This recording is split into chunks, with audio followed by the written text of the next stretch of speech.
এক গ্রামে একজন বৃদ্ধা কাঠমিস্ত্রি বাস করতেন। তিনি খুব সুন্দর সুন্দর বাড়ি তৈরি করতে পারতেন। একদিন তিনি তার মালিককে ডেকে বললেন, আমার বয়স হয়েছে, এবার আমি আমার কাজ ছেড়ে আমার পরিবার নিয়ে শান্তিতে থাকতে চাই। মালিক তাকে খুব সম্মান করতেন। তিনি বললেন, ঠিক আছে, তবে যাওয়ার আগে আমাকে আরেকটি বাড়ি নির্মাণ করে দিয়ে যাও।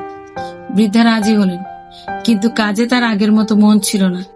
তিনি ভাবলেন, এটাই তো শেষ কাজ, এখানে একটু কম কষ্ট করলে কোনো অসুবিধা হবে না।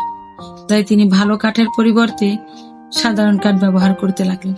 কয়েক মাস পর যখন বাড়িটি তৈরি হলো, মালিক তখন হাসি মুখে বাড়ির চাবিটি তাকে বুঝিয়ে দিল এবং বললেন, তুমি সারা জীবন আমার জন্য পরিশ্রম করেছো, তাই এই বাড়িটা আমি তোমাকে উপহার দিলাম।